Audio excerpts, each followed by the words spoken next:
Hey everybody, welcome to Mr. Hobbs's Gamerhood. We're back streaming, and we just got some music we played for you. Today we're going to play a new campaign. We're starting out. This is session number 1. You'll meet all the GM. I'm not GM in the game, but I'm streaming the stuff. And yeah, you'll meet him. This is what we're playing. Oh shit, don't hit the mic. Hyperborea by Northwind Games, specifically Jeffrey Talanian. So I hope you guys enjoy, and I think I'm just going to turn it over to the tabletop, and you can hear from the GM and the players. All right, here you go, Zach. All right, well, welcome everyone. I am Zach. I've played with about half of you before, and actually, no, everyone here but Stu, at least once I've played with, so good to get everyone together, and Stu, looking forward to playing with you. We are playing Hyperborea. We are playing the 3rd edition that Hobbs just showed off. I have unfortunately not received my 3rd edition books yet. They should be arriving anytime, but I have the PDFs here and my 2nd edition books behind me over there, so should be good to go with this. I've been running Hyperborea for a while. The changes were pretty minimal, but if you see something I'm missing, feel free to shout it out. I just realized the other day from a chat on the the Northwinds Discord, that I've been doing magic arrow recovery wrong. So we all make mistakes. Also, I've been running a lot of BX lately, so I got to shift my mind away from that to this. So that'll take a little practice. Aside from that, first time I'm running a game in Owl Bear Rodeo. I've never used it before, but I basically wanted to keep the game as low tech, outside of Hobbs's streaming activities, as possible. So basically a dice roller, a map, we can throw some tokens on where needed, but otherwise trying to keep the focus on the conversation, keep it on the players and everyone. So everybody should have their characters in a Google Drive character sheets. I actually don't remember who created that, but I thought it was a pretty good sheet. So credit to whoever created that template. I don't even remember where I got it. And Hobbs, are you showing the map of Khromarium currently? I am. Great. So this was created by Webway Drifter from the Hyperborea forums. Real name, also Zach, but not the same Zach. And he created it for his campaign and sent me an unkeyed high-resolution version that I was able to put my own landmarks and stuff on. So big thanks to him for providing that. Been trying to decide if I want to start with introductions or jump right into things. I would say let's introduce just the basics about your characters, but you guys don't know each other. We are going to be thrown into a situation that will put the characters together, but we might as well go through and say who you are and who you're playing at least. Gabe, you want to kick it off? Okay.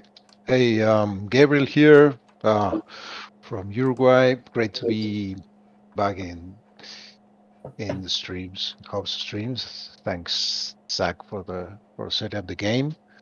I'm playing Ulthan, He's a young, let's say, fighter for now, of mixed Khromarium Celt stock. He has short black hair, sparse beard, pale skin, and black bloodshot eyes. He wears scale mail armor, usually carries a short spear, a small round spiked shield, a short bow, and a backpack. He's originated from the fields of Vol. And let's say that a near-death experience at a young age in the Lag Wastelands left him with a strange closeness to the death. Very good. Thanks, Gabriel. Hobbs, how about you? Well, I just found my character sheet, so let me see if I can remember this character that I made 3 weeks ago. All right, so I am playing Algasa. She is a Moorish purloiner from the deserts near Zambala, right? I can't remember what that desert's called. The Zakath Desert.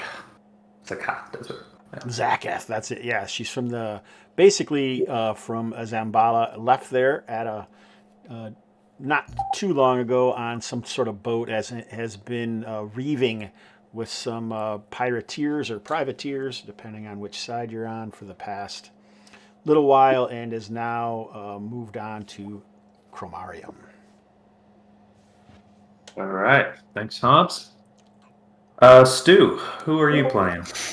All right, yeah, I'm playing Gethin, a scout thief subclass, and I didn't do nearly as much homework as the other guys, so don't have much on him other than, he's a classic slinker, miscreant, getting by stealing on the streets sort of guy. Yeah. Common heritage, right? Just common, yeah.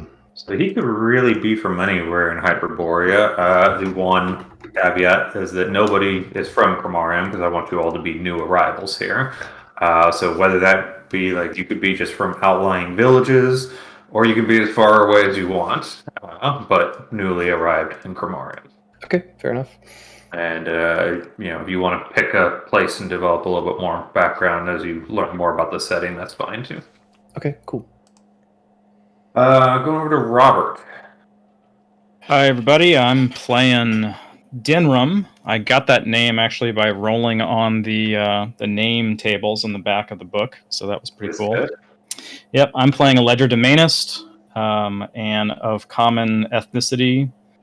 I also didn't think about where I was from, so while we were talking, I was like, "I'm from Khromarium," and then Zach says, none of you are from Khromarium," and I'm like, "Oh, okay, that one didn't work." But I'll have to think about that some more. But I do have my background secondary skill, if you're using that. So I was a jailer turnkey, so I thought that was a perfect sort of background for somebody who ends up becoming a legerdemainist. I like it. If you want to a little help on developing your background a little bit, the nearest other major city to Khromarium is Stonebrook, which is along the coast east, a few days away, and it is a fortified kind of castle town on a high bluff there. And to be a jailer at the castle there could have been a opportunity, and then whatever went wrong to make you have to leave there. But yeah, if you want to plug something in, that could fit well with the jailer. Yeah, that sounds good. I like that.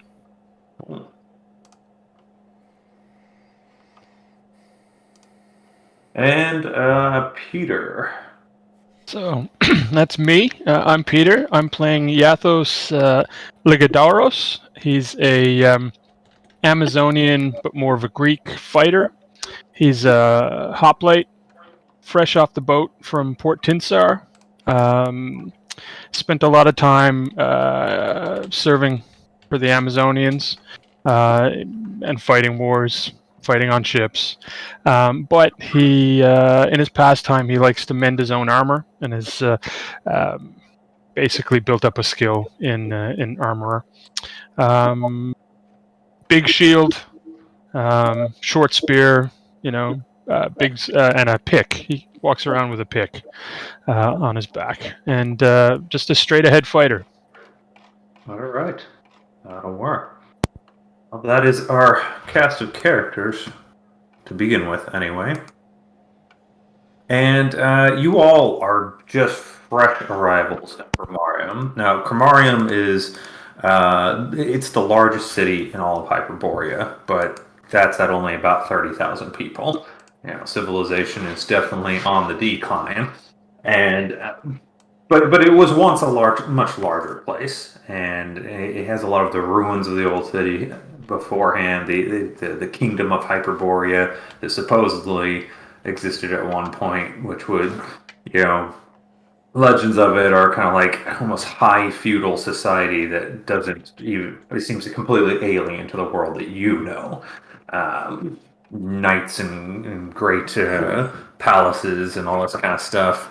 Now, the Khromarium of today is a seedy, smoky, decaying place, really packed, narrow, winding alleys with crumbling walls and towers around it, and not exactly the jewel of Hyperborea any longer. But even in that state of decay that it's in, it's more of a mecca of civilization than anywhere else, because Hyperborea is just it's had a hard 1,000 years or so. So you all arrive here, and taking a look at the map, you arrived in the East Harbor and basically looked for the nearest inn that you could find, and you found yourself in an inn called the Green Mace. Pretty simple harborside inn. It had 2 common rooms, and just by the good fortune of the fates, you ended up collectively in one of the common rooms, while a group that was together was in the second common room. Now, during the night, a patrol of the city night watchmen raided the inn and arrested everybody in it and hauled them off to jail, where you were promptly accused or suspected collectively. One group or the other must have apparently stolen some precious artifact. This encased hand, like a mummified hand that was encased in gold and jewels, from the fane of Zapqua. And they popped the inn out and could not find the artifact, but they had it on very good authority that the group that was responsible was hiding out at the Green Mace. So since one room was Group A and the other one was Group B, figure one of those two has to be it, and they decided trial by combat is the only way to resolve this. So they haul you off to the arena, where you are going to be faced with fighting these other strangers that you've never met. You don't know if they are the thieves in question, or if they are, like yourselves, just unlucky.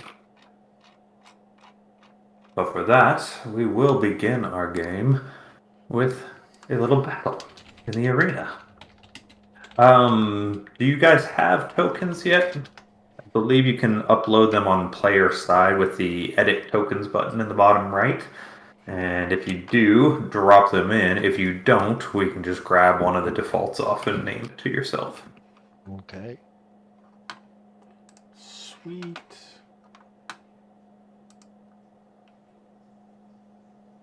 All right, good. I can put the name.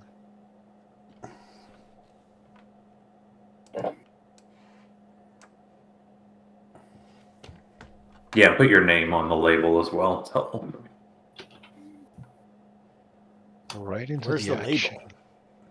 Just If click you on it. Click on it. Yeah, it'll pop open a label option. And you can change the color around the circle too if you want to.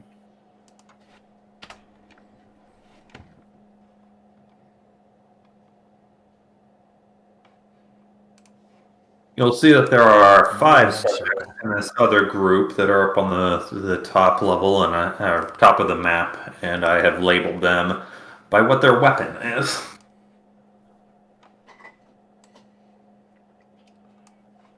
I just put a picture. I don't know how to make it a circle, but apparently other people don't either, so we're good. That's fine for now. We can convert it to a token later.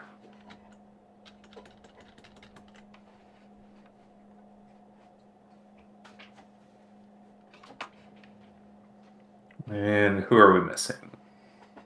I think I'm missing.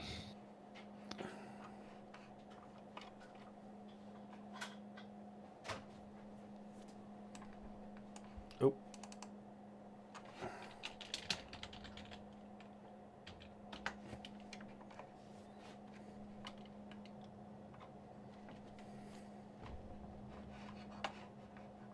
All right, perfect. And we do have our new combat sequence, no longer the 2-phase, so I might reference that a bit. But basically, it is group initiative. I do ask you to declare action before we roll initiative, and I only ask for the loosest declaration. Let me know if you're going to be casting a spell, if you're switching a weapon or something like that. The crowds are gathered around. You see members of the nobility, richly draped priests in their robes. You don't know who the particular priest is that accused you guys of being thieves, but you're sure he's one of these guys that you see up in the balconies there. The subjects that you were brought in with, they have the looks of ruffians about them. They're in a mix of leather, hide, fur, armor. The fellow with the big battle axe, he's wearing studded leather armor. And they do all apparently know each other. They were a group collectively staying together, not 5 random strangers that happen to be in the same room as you guys are. So, declaration of actions. If you're going to be casting your spells, be sure to name the spell, but otherwise, loosely, what are you guys doing? Zach, a bit of detail on the arena. Yes, the arena is a sandy floor itself, although sand and dirt and here and there where the sand is worn through, you can see there's a cobblestone beneath it. There is quite a bit of blood splatter around as they actually had an animal fight earlier in the day before you guys were brought in, and you can see where a couple of oxen had been drug off into the pits there. There are spiked and empty pits and some sandbag barricades, so there are options for cover and maneuvering around. It's not just an open arena. The arena of Khromarium is basically the height of entertainment for the city, so they stage all kinds of mock battles and the like in here. And we got checked in here with all of our stuff. Yeah, you've got all of your gear with you for the fight. Okay. They like to make it entertaining, and the more weaponry, the better. And this round, yes, I assume they are columns, square base and columns. Yes, those are columns that are they're about 15 feet high, and it is midday, so they are not lit, but there are torches because they do torch sconces. They do night shows in here as well. Distance across, you guys are about roughly 120 feet from the enemy there. So the measurement tool is pretty much accurate, right? Yes, it is to scale. How tall is the there is a measurement tool. Observant, like a observance dais, or like wherever the nobles are watching from? Like how tall is that area? That would probably be about 30 feet up to the noble balconies. The common seating goes about 15 feet up. Got it. Okay. And can we see these guys at this point? I know there's it looks like some rocks in front of us, like 2 walls, and yeah, the walls and the piles of sandbags are about 3 to 4 feet high. Sandbags. So Okay. you can see across them. The only thing really blocking line of sight would be the pillars, but they're narrow enough that you can see the group behind them.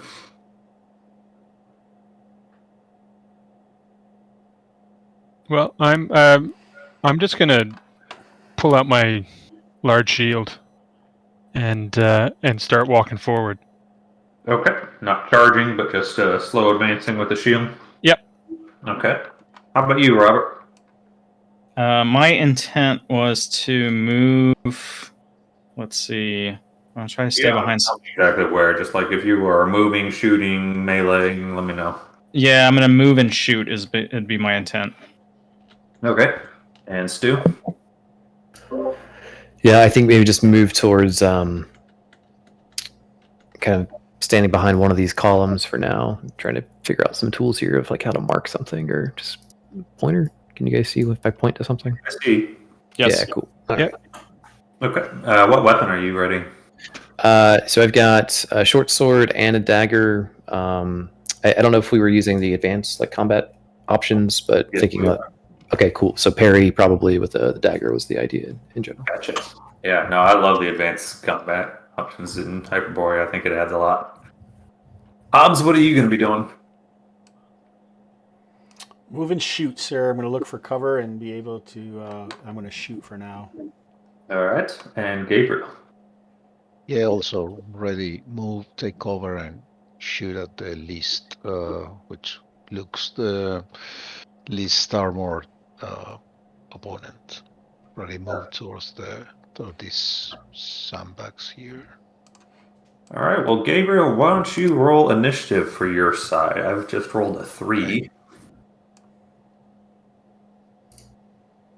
Looks like a tie. Roll a 3. Okay. High it is. So we will just kind of go simultaneously. Nobody is in stationary melee. Nobody was doing stationary except for their archer is not moving, and it's just going to try to get a quick shot off as he sees Stu start to move up for cover. Now he, I believe, is going to be at long distance at 100, so at 115 feet. So he will be penalized on that. He is going to hit you right off. First attack roll is 25 points as an arrow sinks into you from all the way across the arena, and the crowd just erupts into cheers, seeing Well, that's been fun. All right. All right.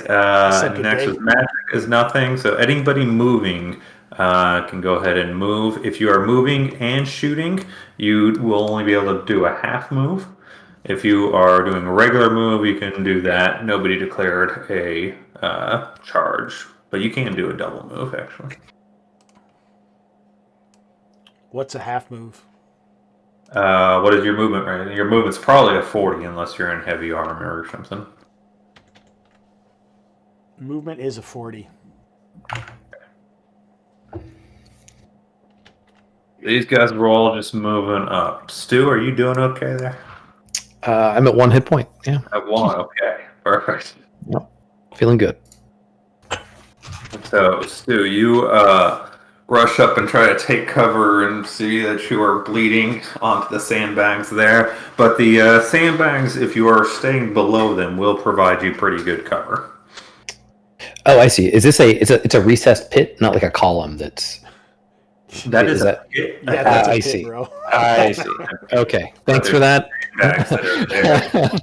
All right, gonna move myself a little bit around here. Yeah. Okay. All right, so round 2, declaration of actions. You guys can see that archer that did a shot at Stu is starting to move. And then the big guy with a battle axe, he is going to try to jump over this barrier and just charge at... who's the shield? That's me. It's Yathos for now. What was the name? Yathos. It's Peter. Yeah, I'm trying to remember how to spell the name. P-A-T-H. I got it. Yeah, Thank so you. the big guy sees Iathos coming in close, and yeah, he got his blood up and gives a howling roar, and looks like he's going to be charging. And what other actions are we doing? Peter, what are you doing as you see this? I was going to hurl an attack. Okay. So I think I get a free thrown short spear. Yeah, you'll act in the stationary ranged with that. And then I will charge him. Or sorry, Robert, what are you doing? So I was moving and shooting the last round. So do I shoot at this round then? I forgot to do you guys shots for the move and Yeah, shoot. you Okay. forgot our shots. Get your shots up before people were under cover or anything. Okay, so one quick question. So, where the archer is compared to where I am? Yeah. Do I have a clean shot around that little barrier? Sorry, where are you at? I'm off to the right of the sort of triangular area at the bottom wall. Yeah. Yeah, you're good. The pillar's not blocking you, and he's not crouched behind that barrier. That barrier is like 3 feet high or something, so you're fine to shoot over it. Okay. So Does this have a thing to put modifiers in, or we just You just roll, and you are going to be at medium, which is a -2. -2? Yep. Okay, so that is going to be. I have a +1, so that's going to be a -1 altogether. That's 14 to hit. 14, and what's your fighting ability? Fighting ability. That's just 1. 1. So a 14 hits AC 5. This guy is wearing leather armor, which is AC 7, I believe. Yeah, 7. So that will be a hit. Go and give me a roll.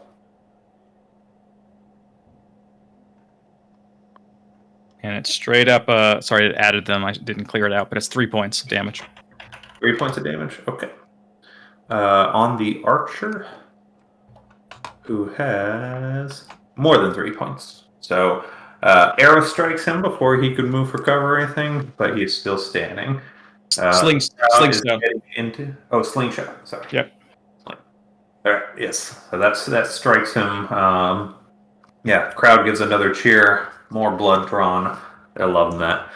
Who else was move and shoot? Me. You were? Okay. I was. Oh, go ahead, Gabriel. Gabriel, yeah. What are you shooting? I have a short bow. So I was gonna say that same to the guy with the battle axe as he moves forward. Yeah, you'll get him before he got under the cover because it was a move-in. It was a tie thing. Okay. That's 18 +2 -1 from the distance. Fighting That's a definite hit on him. 1. Yeah, he's got studded leather of 6, but yeah, you will hit well above that. Okay. And okay, I'll roll my d6. Okay. I got a +1 damage because it's I got mastery on the bow. You're a master of the bow? Mm-hmm. Nice. Oh, How much just damage? 2 damage. Just 2? Mhm. All right. For now. And then Hobbs. All right, so I have a total of -1, and I am firing at. I'll try and finish off the archer. Okay. An 11. Fighting ability 1. 11, fighting ability of 1, hits an AC of 8. And he has Just a bit outside. leather armor, so it probably just grazes him, but hits off of the boiled leather shoulder pieces that he's got. All right, was that everybody then? Son of a biscuit.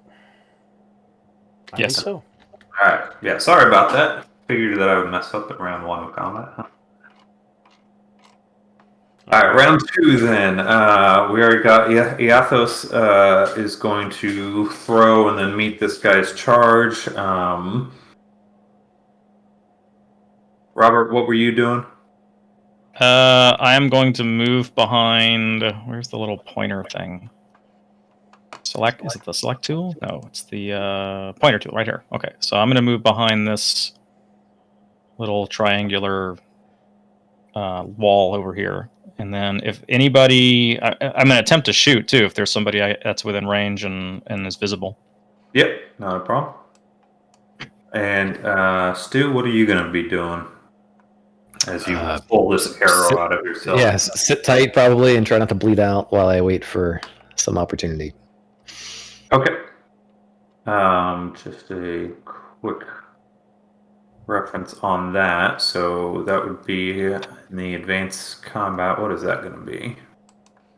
Basically just taking full cover. Doing nothing else, right? That would be +2 to your AC, I guess. Okay.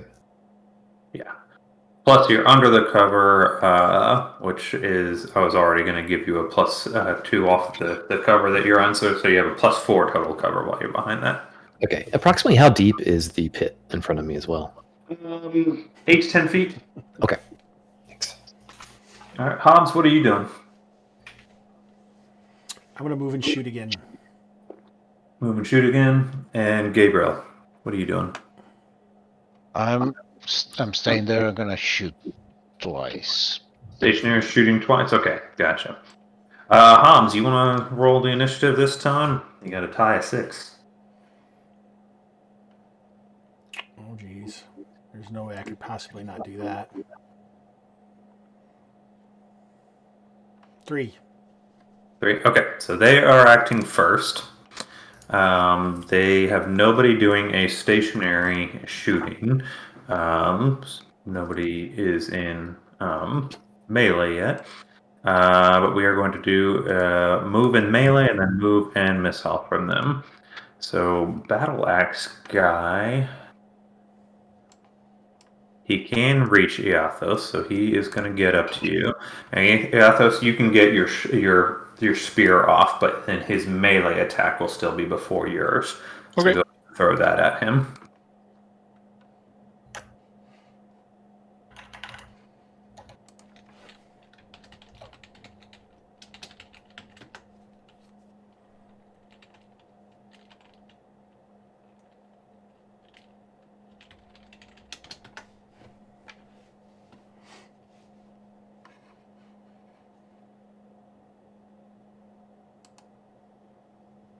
Peter, did you make your spear roll? I can't hear I you. did. I rolled a total 5. Okay. No, I missed. So spear misses, and he is rushing in to attack you. So the charge is no modifier to his attack, but a +2 to his damage.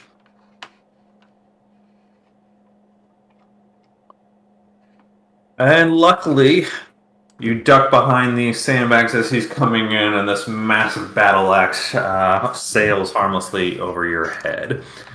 And then the archer moved for cover, and then it's going to take a shot at Demrin before he is able to get into cover. He is going to be at medium range, so -2 to his roll. Arrow sails high over you, no worries. All right, stationary melee first. So Iathos, you'll attack first. All right. Well, I poke him with my other spear. You got 2 spears? I do. I like it. I'm not seeing your roll. There you go. That would be an 11. An 11 is going to clink off of the studs of his leather harmlessly. Stationary shooting first, or next? I think we had one person that was standing and shooting, right? Yeah, I believe I am. Alton. Okay. Who are you shooting at? I can shoot this one. Let's probably be the only target that might be. Yeah. I'm taking 2 shots at the guy with a short sword. Okay. Okay. You will have a -2 on those shots since he has gotten behind that cover there. Okay. So they take away my attack modifier, so it's just Straight rolls. straight rolls. And that's I see 2. No, Oh, yeah. I see 1 Yeah, that's a hit for sure. for 7 damage. 7 damage. All right, your first shot catches him right in the chest as he was ducking behind those sandbags, and he drops over backwards, dropping his sword, coughing and spitting blood, and the crowd goes wild. They start throwing things into the arena, shouting and screaming, and yeah, Oh, very pleased. You got a I second was. shot. Yeah, can I shoot another target or? You can. This probably is out of sight, I believe. No, the pillars aren't that Okay. thick. They're just going to be we're giving -2 penalties. Okay, so I'm gonna shoot that one. Going for the falcata or the hammer? The Falcata. Okay, go for it. Like this. Here, just a straight roll. Let's go re-roll. A 12. That's Well, that's for AC you. 7. That will just hit him. He has leather armor, so that is going to be a hit. Just 2 points of damage. 2 points of damage? Yep. Okay, grazes him, but he's still standing. 2 arrow. Okay. All right, so that was our stationary melee, stationary shooting. Was anybody else just standing and shooting? Okay. Nope. Then I don't think so. Denerim, what were you doing? I'm just going to move and shoot. do we have anyone else that was doing shooting? melee? So move. I think it was just move and shoot. Go for it. I've already moved these guys. Right. We can shoot and move. Doesn't have to be in that order, right? Right. So the archer, does he have cover now from where I am? Yes, he's going to be a -2 to your roll. -4 because of distance. Okay, yep, I got that. That's what I was guessing. All right, here we go. And I got a +1, so it's -3. Ooh, I rolled a 1.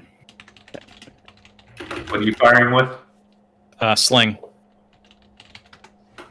Okay, yeah. Just kind of trying to run and move and get that. Sort of gets it tangled around yourself, and you drop one of your rocks. But you continue running.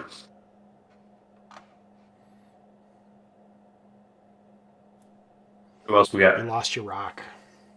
Lost a rock. Algasa is firing. Who's I she think- shooting at? Can she be here and fire at this hammer dude? Yeah. All right, that's what we're gonna do. Yeah, 14. Oh, actually, 15, because that's probably in short range now.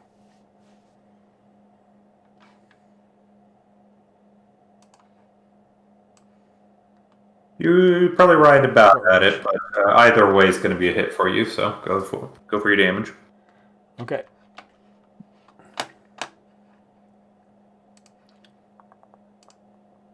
Yeah, boy. 6 points of damage. Nice. So the hammer guy sees you moving behind that cover, and he was actually starting to step out and raise his hammer, like getting ready to charge at you. Arrow strikes him right in the throat and drops him. So 2 guys are down, 3 still up. Big old battle axe guy is still doing good. He seems to be the leader of the group because he yells out. He glances behind him, seeing 2 of his friends are down, and yells at Falcata, "Charge, you idiot!" Has anyone not gone?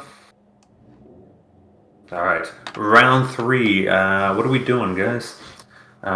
Peter, you are in combat. Yep, I will be stabbing and stabbing again. Stabbing and stabbing. Robert, what are you going to be doing? Can I? Is there a hold until somebody comes into out of from cover? Yeah, you can hold your fire. Okay, so I'm going to stay stationary with my sling and waiting for probably the short sword guy to come in. Falcata, the short sword is dead. Oh, he's dead. Okay, I see. You got that. Charge. Right. Who am I missing then? There's the archer up there. There's the archer and the falcata. Who else is? I thought there was one more. Well, Battle Axe is down with you There's a guys. battle axe right next to you. Oh, okay. I didn't even realize that guy. That guy was in me. Didn't even Still realize holding that. your sling to get the Falcata when he comes out? Yeah. So would I be in melee right there with Battle Axe guy? You're on the other side of the barrier. Eos is engaged with him. Okay. Yeah, I will go for the Falcata guy. Okay. Stu, you are hiding, but you've seen two guys drop. Are you jumping out, or are you going to stay undercover? So the hammer guy and the one short sword guy with the red circumference is down too, right? Yep, both of them are down.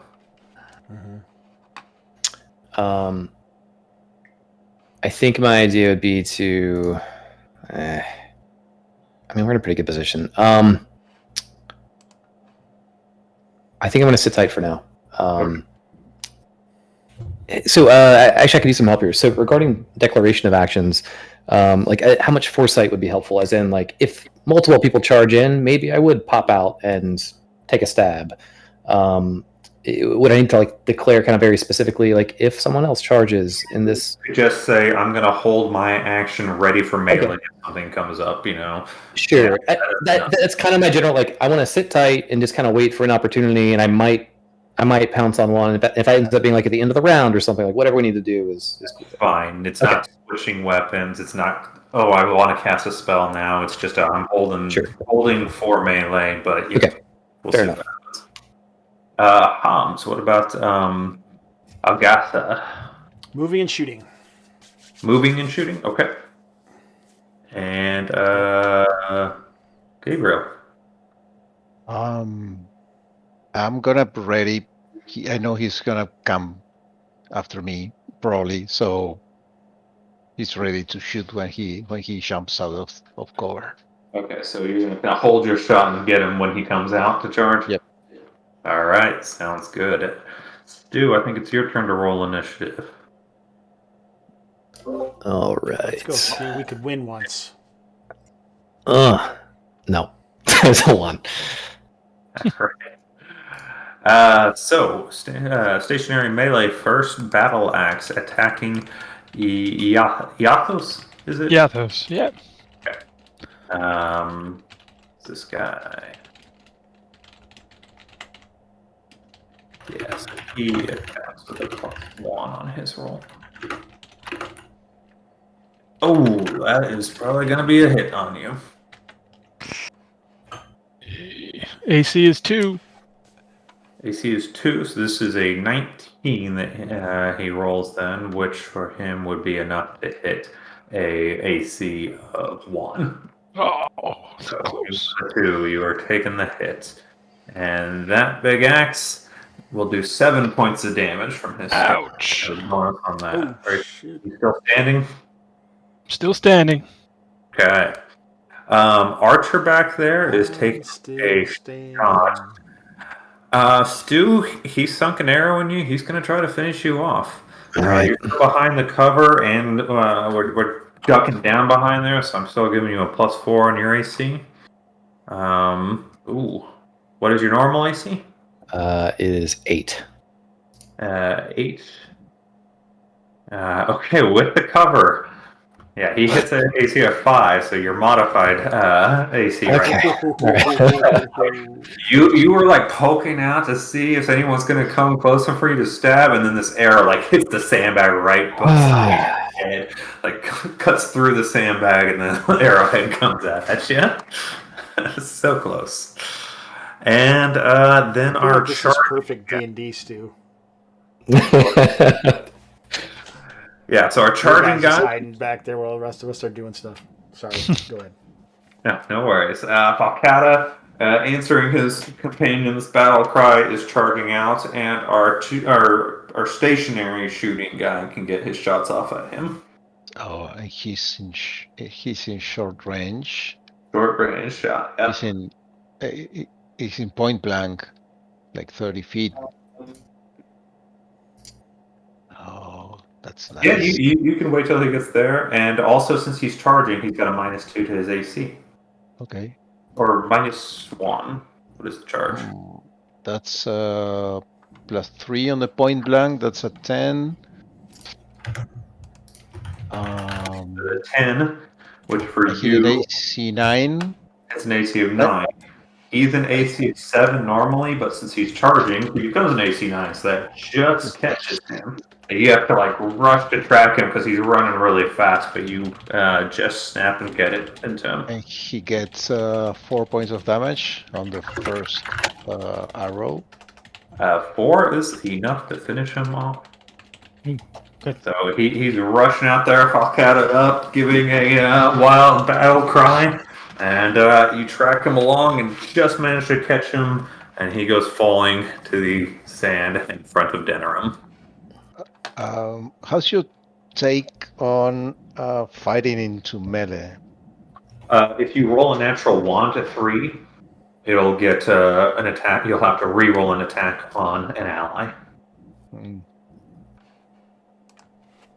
You want to turn a shot on Battle Axe?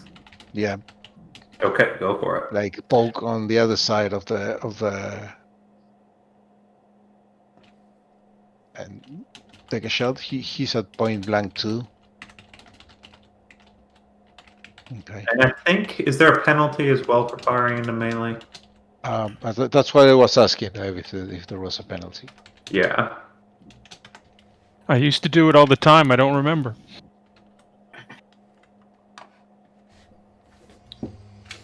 Let me Was that- open up this beautiful book. Oh, -2 missile target engage with an Okay. ally. Thank you. Yeah, so it'll be a -2. He's in point blank. But then a natural 1 to 3 is when you'll roll against an ally. Okay. We're giving us a spectacle showtime. So Yeah, and you know the arena's interested.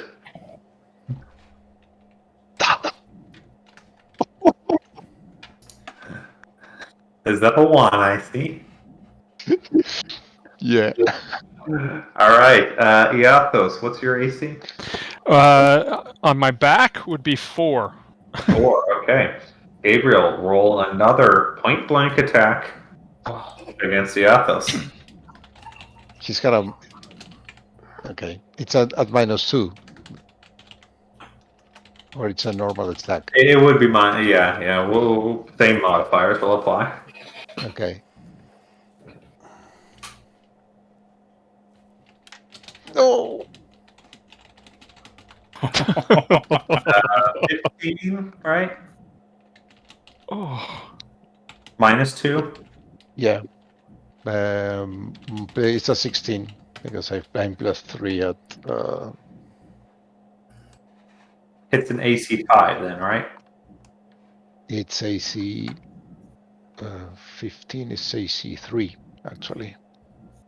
3. Oh, but it was -2. Did you take It's the a -2 15 for plus 1. firing melee? Yeah. It's a AC 5. Okay, AC 5. So, Iathos, you feel this arrow like sneak off of your back. It catches on the armor, like slides up off of the back of your shoulder armor there. And probably, gonna have a good bruise back there because that thing hit with some force at that close range. All right, who's up next? Well, I was planning on attacking the Falcata guy, but he's been killed. I did already roll my roll, so I won't touch that. So it's pretty low. But I wouldn't imagine I would have targeted Battle Axe guy because I was worried about firing into melee. So if you're okay, I would say I was targeting the archer. Yeah, That's fine. but it won't hit him. No, it sinks into the pillar beside him. Okay. Adgathisa, I know you were moving and shooting. You can go and do that. So I'm going to fire at the archer up there. Okay. So you are going to be in regular range, no penalty there. -2 though because of the cover still. Yeah. Miss. All right, another arrow sinks in there. Did we get anyone, or am I missing anyone? Yathos still hasn't gone for melee. Okay, yeah. Sorry about that, Yathos. Yeah, you can make your attack back on this guy. I actually get 2 this round for You were mastery. slowed down because of that arrow clinking off your back. Yeah, go ahead and make your attacks. That would be an 18.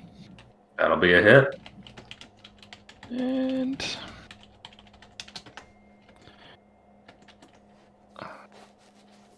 sorry, that was a 2, so 4 damage.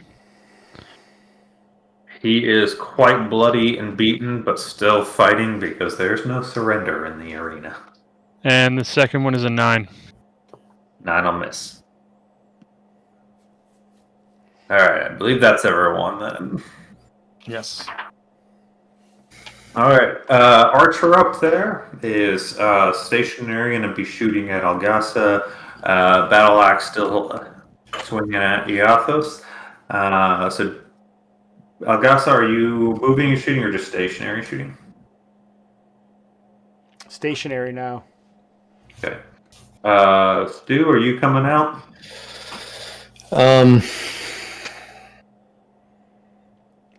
Yeah. I Yeah, think Algasa would yell to Gelfin as well. She's gonna ask him, "Are you all right? I have some bandages in my pack." I have some too. Maybe this is just my ignorance of the system. I just didn't know that functionally, like it does much within combat, unless Within combat, but Yeah. if you do get dropped, it could help save your life. Sure, got it.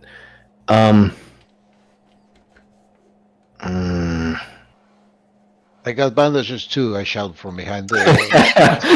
We've all got bandages.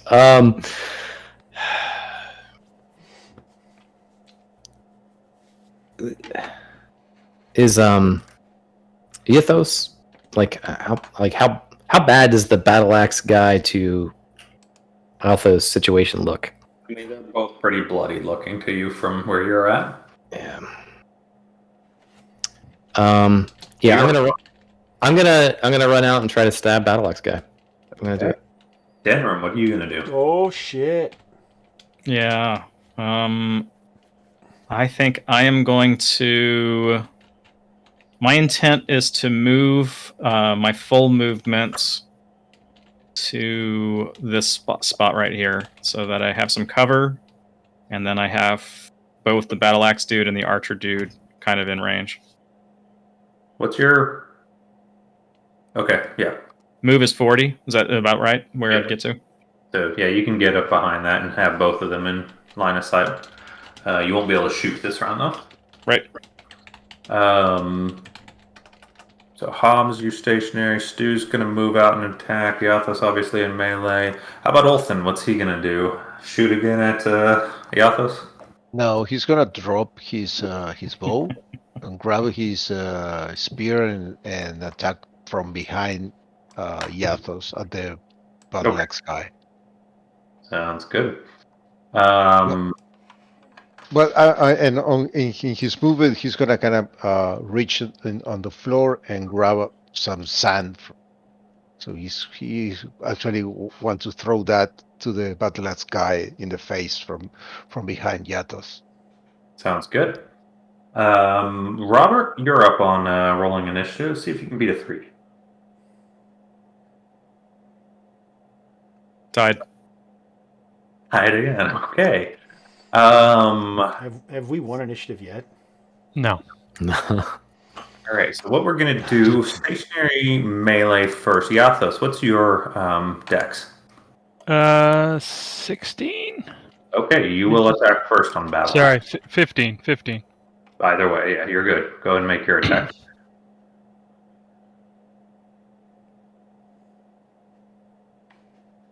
Man, this dice roller doesn't like me.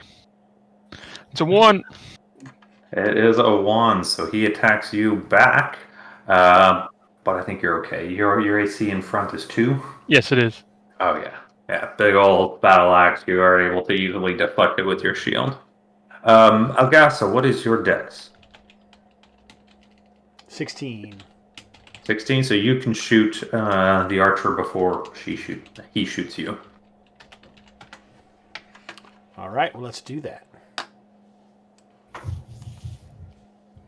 Yeah, baby. That'll be a hit.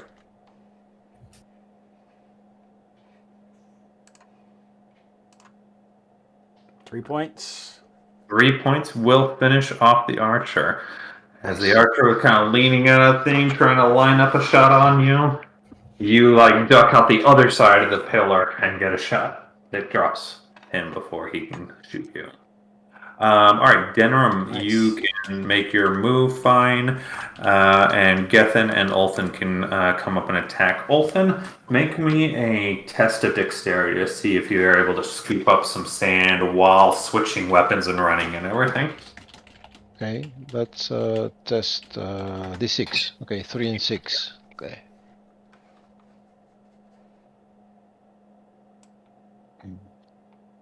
No. Yeah, okay. Yeah, so you're like switching, you tossing your bow down, grabbing your weapon out, and trying to grab some, but it kind of just sits through your hands, and you, by the time you get up there, you don't really have enough to throw at him. But you can make your attack, and Gethin, you can make a flanking attack, so you'll be at a +2. I still miss. It was like a 6 total. Okay, and Gethin? I roll a 1. Oh, you rolled Hey, a Zach, 1? I have a question. Yeah. Since What's I up, Bob? was stationary shooting and I didn't use a move, I didn't fire my second time, can I move? Yeah, that's fine. You dropped, and you can move it. A half move at the end of the round is fine.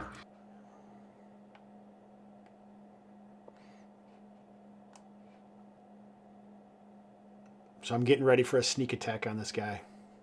All right. Well, he is alone on the battlefield. The crowd is shouting, "Finish him!" And he has glanced around him and realized that he is alone. And They are all.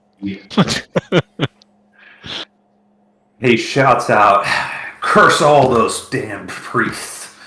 and prepares for a last onslaught. Don't really need declaration of actions. He's moving slow. Peter, it is your turn for initiative roll. Can you guys finally win an initiative? Please. Yes. You can. All of our stationary melees can make their attacks first. I think this is a 2-attack round for me. Go for it. Do it. 13. 13. What's your fighting ability? 1. That will hit.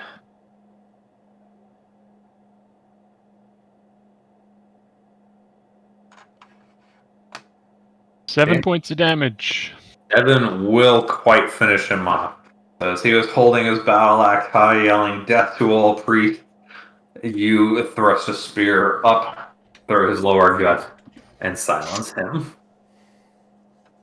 I jump on the body and like hold his axe in the air, like pumping it as if I had anything to do. The crowd cheers, shouting for your victory. As you guys look up, half of the priests have already left the balcony by the time the last of them is dead, seemingly uninterested in the result. But the magistrate of the arena calls out, "The fates have decided. Zathaka's will be done. You have been found innocent by this court. You may gather your things and exit." And the south gate opens up to let you out. Oof. Gosh. People, I'm sorry to the big hulking hoplite. Sorry for that arrow. This is. It's karmic payback. I've done it so many times. As you guys are stumbling out in the confusion of things, people they're cheering, reaching over the banners, trying to kind of touch you guys as you go. Yeah, they touched one of the killers of the arena. A couple of people are handing you guys half-drunk bottles of wine to let you finish them off, and you make your way through the lower pens of the thing and have a chance to talk to yourselves a little bit. But as you are emerging out, kind of escorted by guards, are kind of taking you past any of the cells and animal pens and everything, showing you how to get out. And As you find your way out onto the street from the arena, you find a woman in priest robes waiting for you. And we will pick up in a moment. Let's go and take 5. I need some more water. And we'll be right back. Excellent.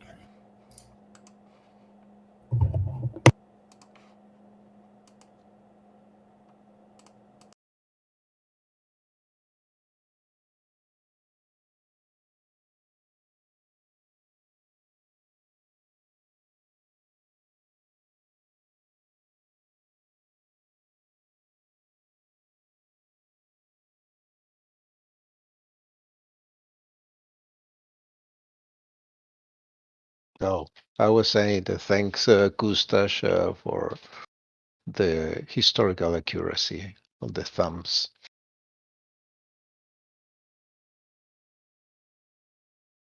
I don't know.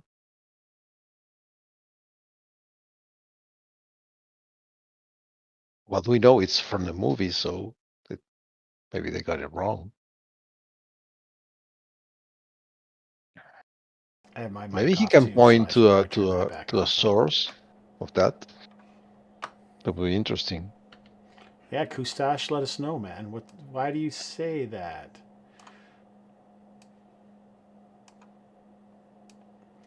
So could you see all of the rolls? Or no?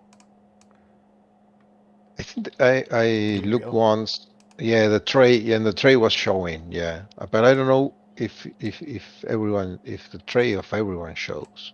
Well, Yeah, it's only your tray, right? I mean, I see my tray, but I don't. When I looked at the streaming, I don't know whose tray it was because I was switching, alt tabbing between the.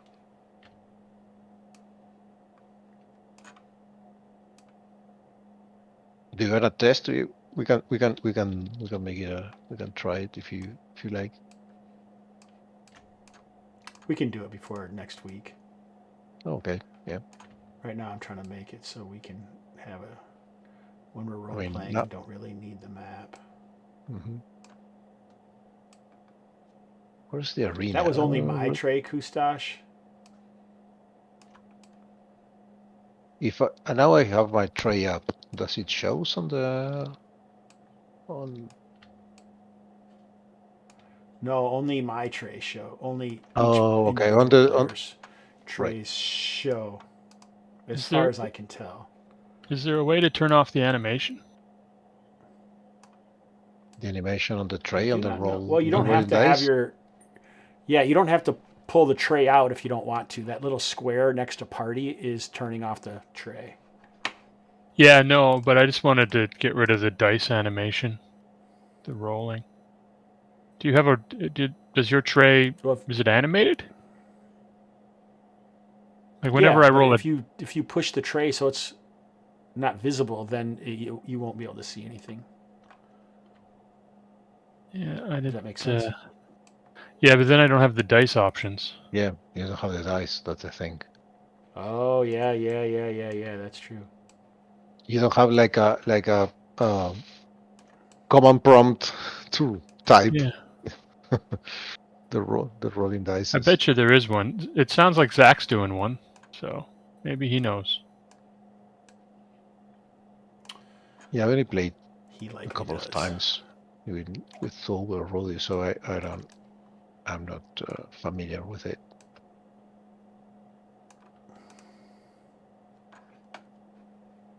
All right.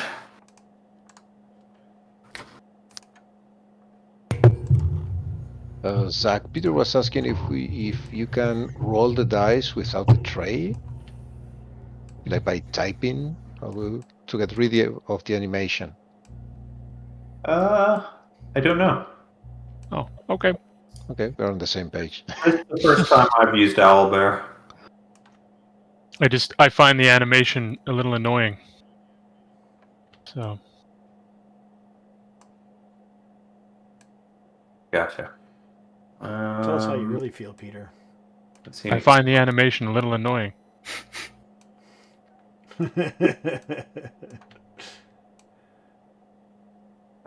I was looking. There's like a hide dice rolls, but that only hides it from you guys. It doesn't hide the roll. Yeah, I guess not.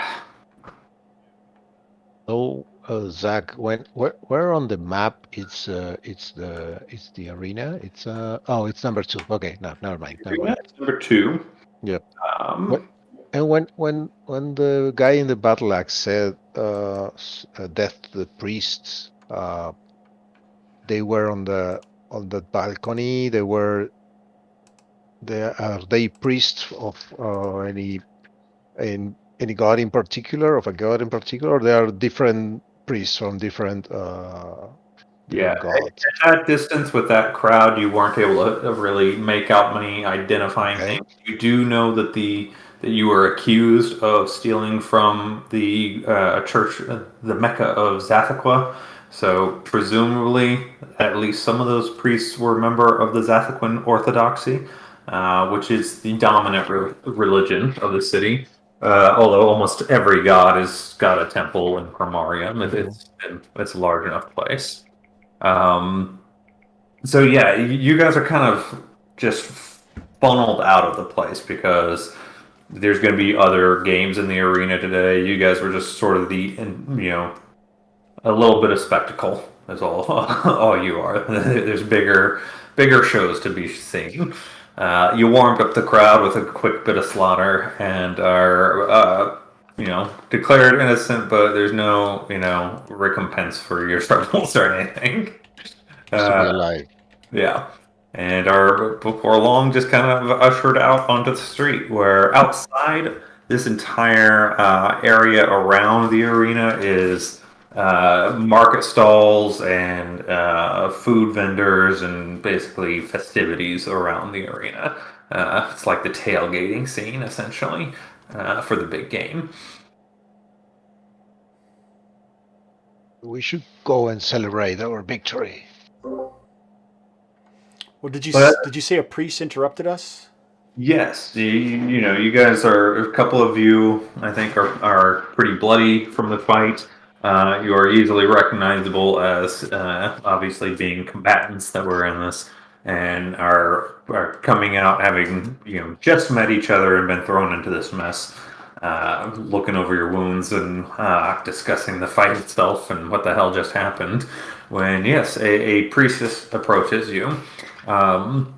She is a young woman with just almost perfectly white skin, light blue silk robes. Kind of has the air of aristocracy about her, especially since she has two ladies in waiting behind her in more plain clothes.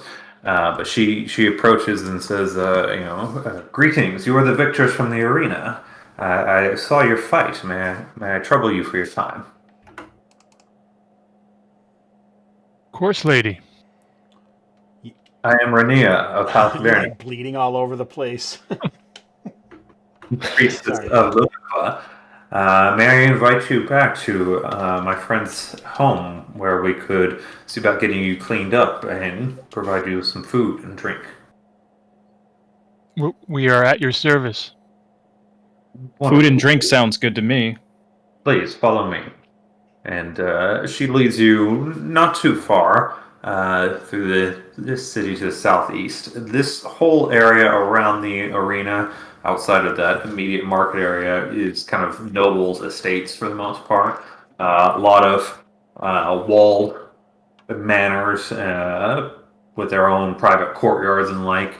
And she leads you to a smaller one of these manors. It's not walled itself, but it does have a rooftop terrace that she leads you from an outdoor stairs up to it, and sends her maids to go get some bowls, some wash bowls for you guys to get cleaned up a little bit. And there are a couple of settees out on the thing, and tells you to make yourself comfortable. If you need to bandage anything up, wash up, and start pouring wine for all of you, and sets out some fruit and a little bit of roast pheasant as well on the table. Nice. You are new in Khromarium, aren't you? I still have my sea legs. It is unfortunate that you were immediately thrown into the whims of what goes for justice in Khromarium. You will find that it is often necessary to seek justice on your own in this city. As I said, I am a priestess, though, of Luniqua, the goddess of the moon. I've had a bit of trouble with another priest recently, and I could use help from men of your talents. Are you looking for work?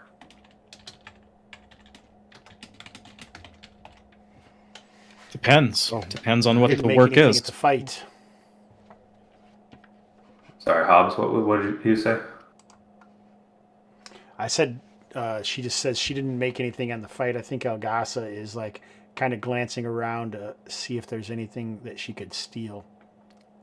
Well, yeah, she could steal the decanters for the wine, probably.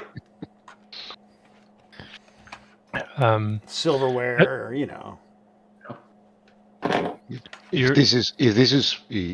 If this is part of the reward for helping you, I'm all ears. I agree. I'd like to hear what you have in mind. Well, I have had trouble with another priest in my order.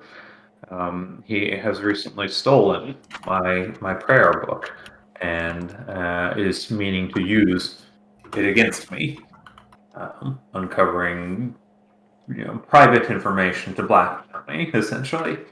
And this is not something that I can go to the masters of my own order for this dispute, because he would likely reveal things that I do not want revealed.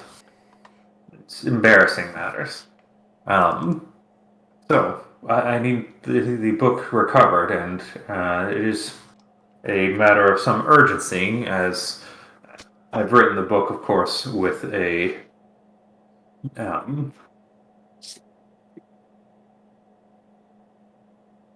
code, cryptographical nature. It will take him some time to uncover it, but the teachings of Luniqua are particularly adept at uncovering such secrets, so it is only a matter of time before he does. And Is this priest you speak about is from your same He is. religion? Yes, we were acolytes together and friends even for a time, which is unfortunately why I made the mistake of revealing enough about my family background for him to feel that he could use it against me. He has become somewhat obsessed with me and is wishing me to give over to his desires.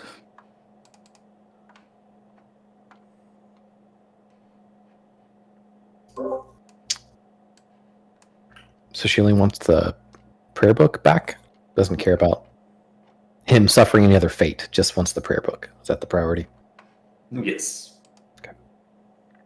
So what's our reward?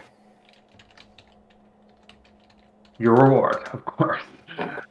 Well, I can offer you a small payment, say 100 gold for the recovery, but I can also provide you information that might be more valuable.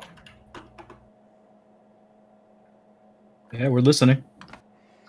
I know who the priest is who got you thrown into the arena and why.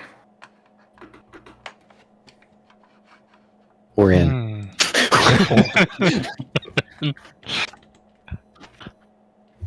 So I think Algasa, this is a similar thing that maybe happened to her earlier in her life. So she's going to help. She doesn't like this idea of men trying to force themselves on women. So she's certainly listening, but I mean, she still does have an eye to see if there's anything she can sneak into a robe pocket or something. You have Yathos' spear, my lady. I am new to this city, but it strikes me that any city that treats their women like this is not a city I want to stay in for long.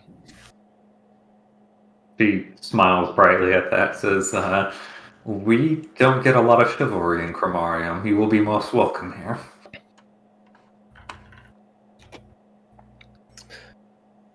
For how long is the question, Algasa says under her breath.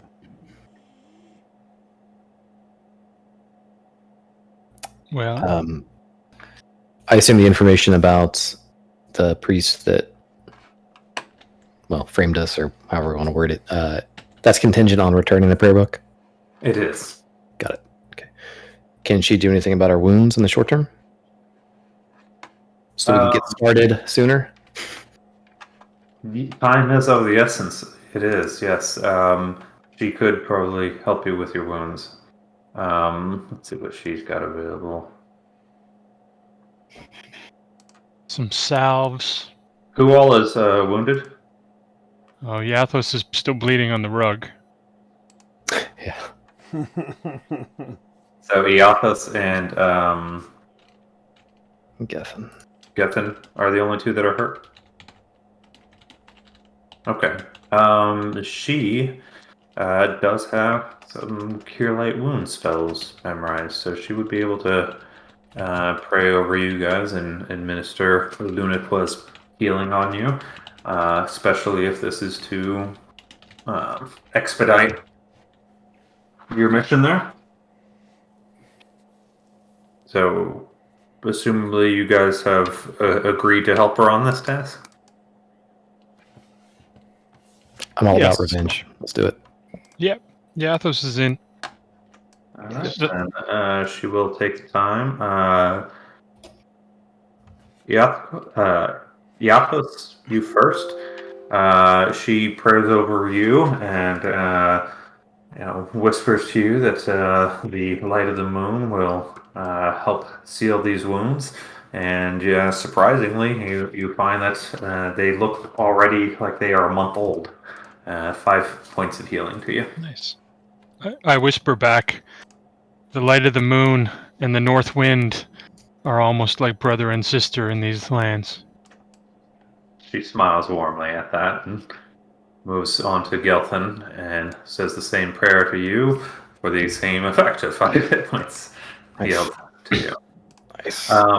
Hobbs is while she's busy with those, if you want to take a try of stealing like a couple of the silver goblets, you may. Okay. You'll need to do a test of dexterity because there are a couple servants still up here. Can I use my pickpockets skill? Yeah. Sorry, I forgot you had that. Test of dexterity. Yeah, that would be a 3 and 6. I have a 6 and 12. Which is better? Let me think about this. This is math. Which is better? Well, I have to roll a d12 because we don't get an opportunity to do that very dang often, right? Yeah. All right. So let's see what happens. Yeah, baby. All right. 6 on a d12. Got it. So yeah, you're able to pocket 2 silver goblets while this is going on. Nice.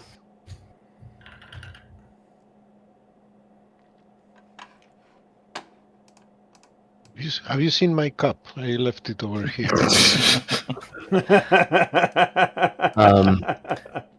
So what can she tell us about the priests, where they either worship or live, that sort of thing?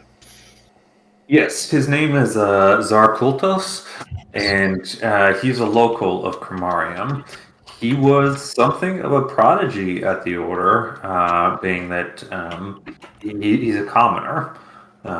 He did not have an education purchased or anything. He got in based on his own natural talents, which have taken him far in the order already.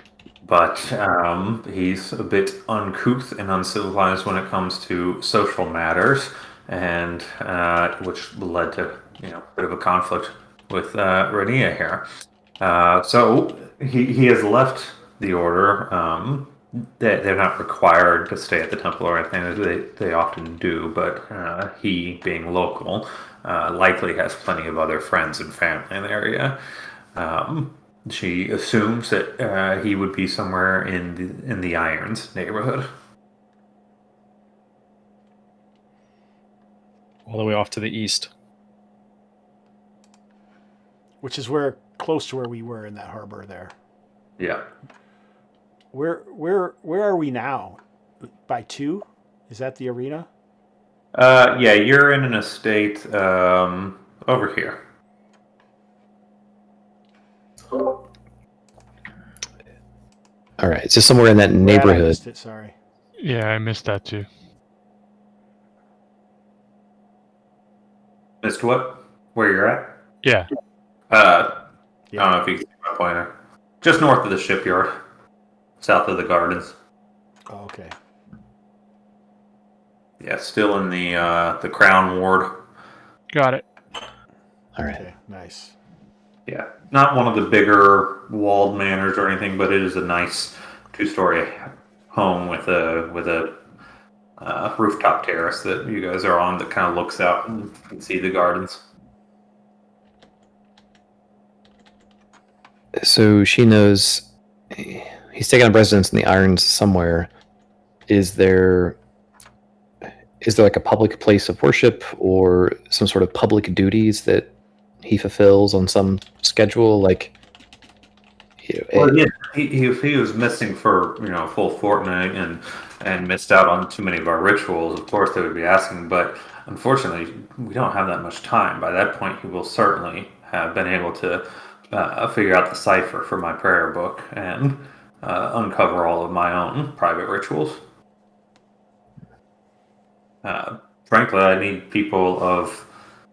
She gives kind of an apologetic gesture to you guys. This is of a certain appearance who might be able to ask around in a neighborhood like the Irons.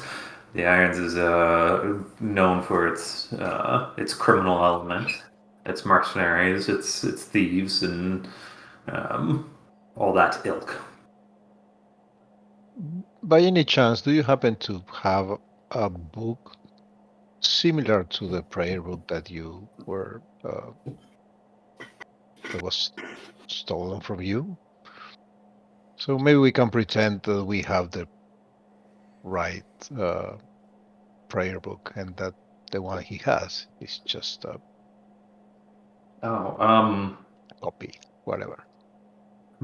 Perhaps I could maybe find something. Written books are pretty expensive. Not something that you can just go to any little bookstore and get. But yeah, she could probably come up with something for you. It won't be a close resemblance at all. Are you looking? Are you trying to find something that you could trick him with? Yeah, something that we can. If someone knows that he has the book, or he might have had someone to steal it from him. So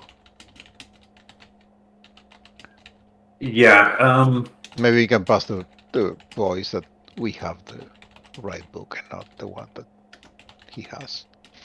She could probably get you a book that looks nothing like it, but a particularly close forgery to a priest's prayer book would be a rather expensive thing to recreate. And would take time, again. Mm-hmm. Okay.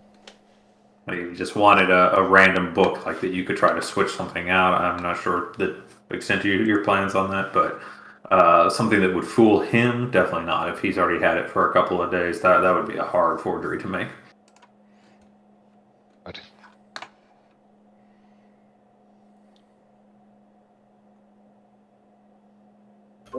So she talks about the Irons being sort of like a sketchy neighborhood. It feels sort of out of place for like a priest to be taking up residence there. Like, does she know why that neighborhood is where he ended up? He grew up there. Yeah, Ah. that's what she was saying with him being kind of a bit of a prodigy. I see. Shit. He came I up see. from a bad background, so he would likely know people in the area.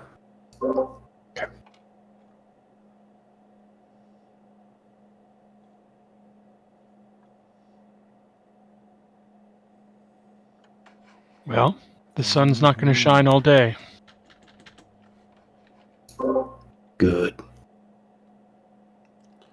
Is that an Amazonian saying?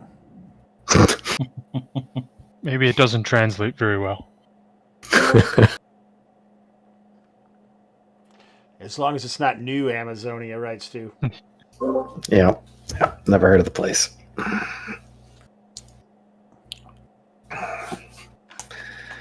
All right. Um, All right, yeah, I'm down. Elgasa's more than happy to get out of here. Since Yeah. she does have stolen contraband in her jackets.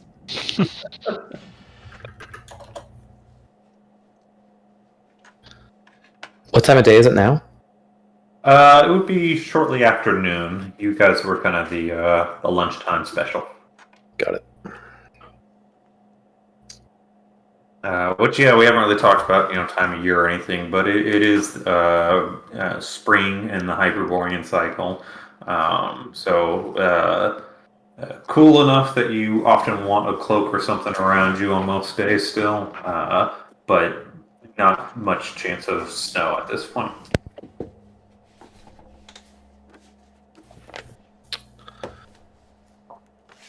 You get some early morning kind of frosty mist that often kind of combines with the soot and filth of the city to give you a bit of that classic London fog look. So given that we're all new here, anybody have any thoughts on approach? Just go tour the neighborhood, find the classiest of the skeezy taverns that a priest might hang out at. Any other ideas? It seems Do- like do- someone that could heal like she can would certainly be someone we should be able to find. When you think in a place like the Irons. Are you thinking he's making himself known through his actions? Oh, I don't know. I mean, if he's from there, you would think people would know to come to him, but maybe not. Either way, maybe we should go around there. Maybe That's like if he's from maybe the he is Irons, practicing. knows a fence. Yeah, or he's practicing there. Like we show up we have dried blood on our clothes, even though we're healed. Like maybe we ask around looking for help. Is that the sort of thing you were thinking? Or like maybe he's a fence. We should probably ask around for a fence too to see if there's anyone who wants to buy some items like silver goblets.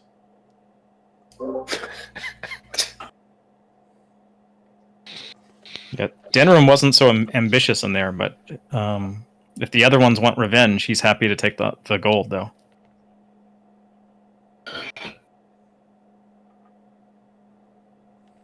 Yeah, let's Well, do it. why don't we just go over there and see what's what? let's see what we can find. Well, Sounds like a nice place. Let's do it. Yep.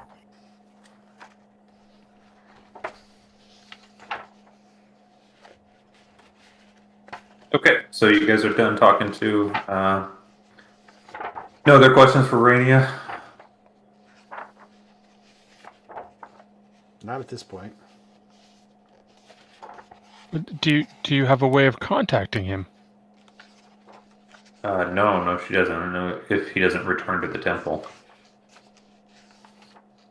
Are you worried that is he going to make a demand of you, or is he just going to release your secrets? Oh no, she thinks that he's going to decipher her prayer book, which is more than just prayers. It's all that information, and then return to the temple with whatever his demands are. Where is the main temple for the moon goddess? In the temple district, would be Okay. the brown color. They don't have like a church directory that might have an address registered or anything like that. Yeah, We'll save that idea. on the like the potluck register. Right. All right. Did she describe him to us about what he typically looks like? Does she know? That's a good question. Yeah, she knows what he looks like. He's a younger guy of a mixed, maybe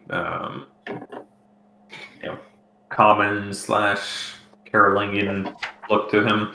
Kind of a hawkish nose and dark brown hair that's fairly long and usually kind of wild looking.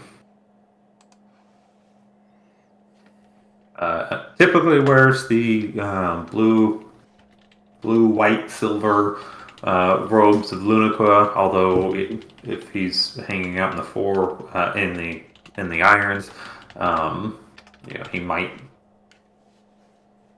change, or he might be using his priesthood for his advantage. Hard to say.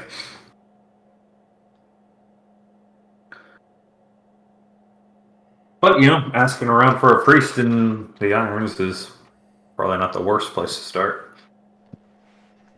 Since she know him, what would she say is his main weakness? Oh, he's pretty weak to a sword in the gut.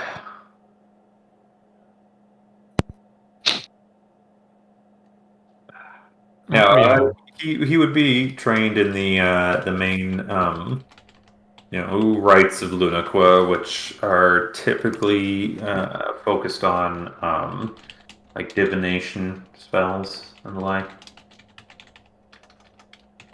And you're not aware of any vices that he might have. Besides her.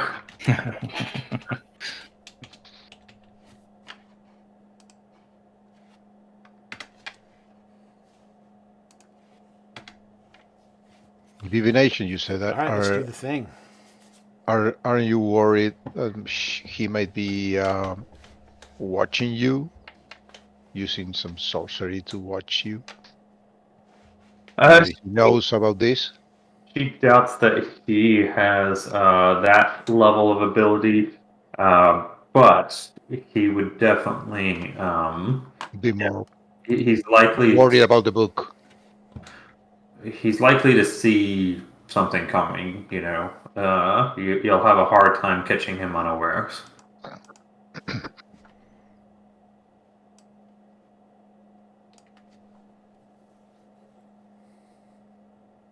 Well, death is always unexpected.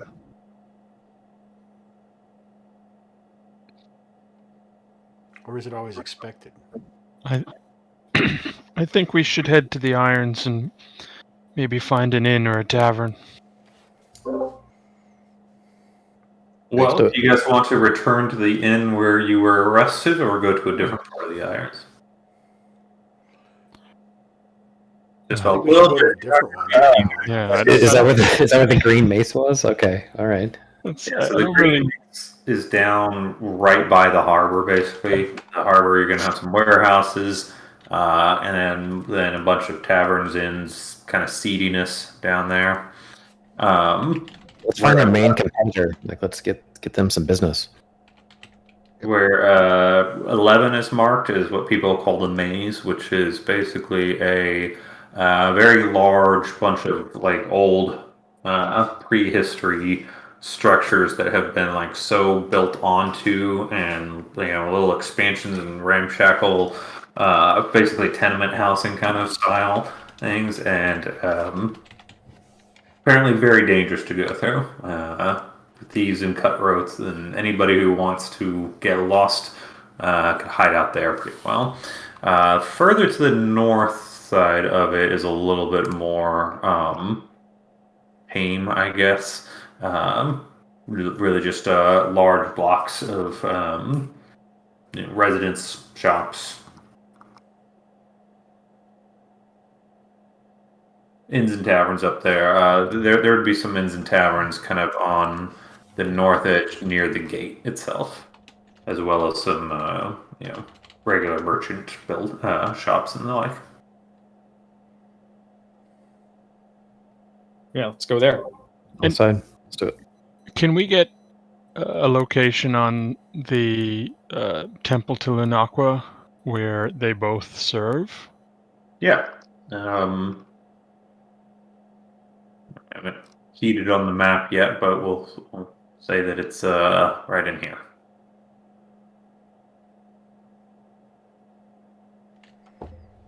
Anybody see Sorry. anything? I didn't see anything. I didn't see anything.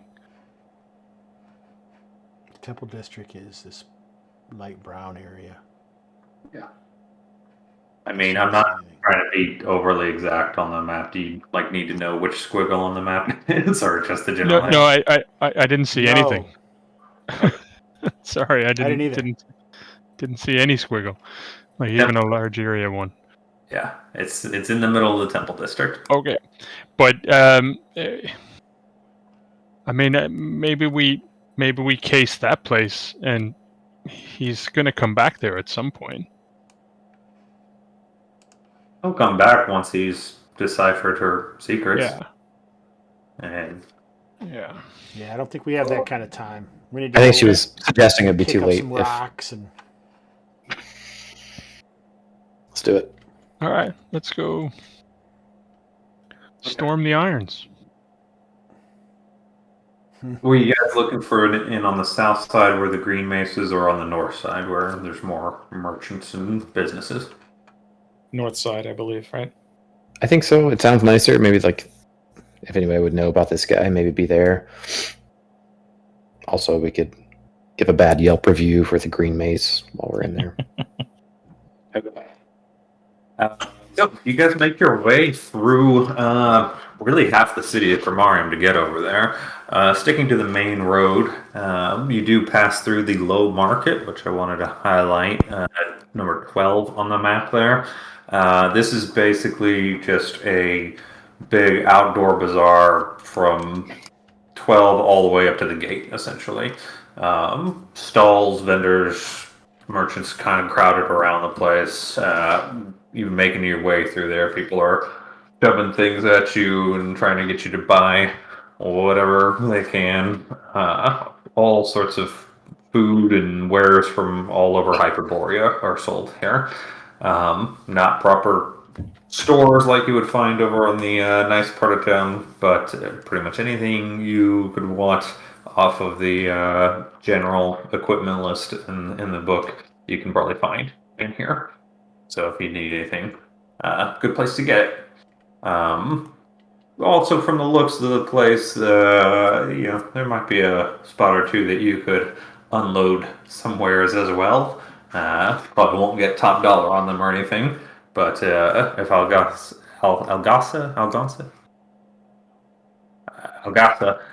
if you're trying to quickly sell off a couple of purloined goblets, this would be an easy place to do so. yeah. Let's do that on the way. Okay. On the way, you are able to do so, and like I said, you're not going to get top dollar here, but you'll get 5 gold off for them. Nice. I doubled my wealth.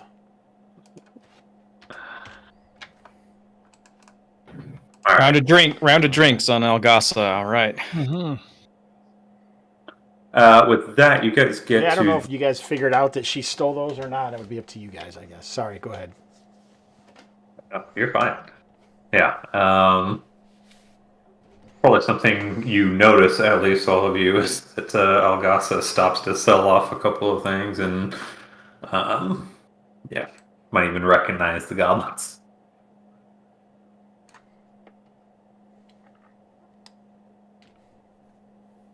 Anyways, you pass close to the eastern gate. You just have towers flanking at the gatehouse.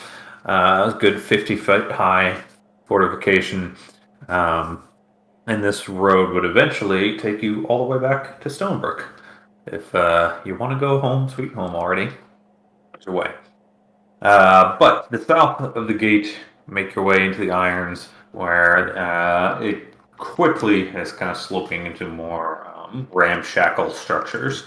And just keeping an eye out for an inn. Before long, yeah, you spot a surprisingly decent-looking inn for the neighborhood, but being this close to the gate. The Hooded Falcon, a large inn with a like a 3-story inn with a courtyard and stables behind it. So this one being pretty close to the gate, plenty of people that are coming in and need to stable and get quarters would find decent accommodations here.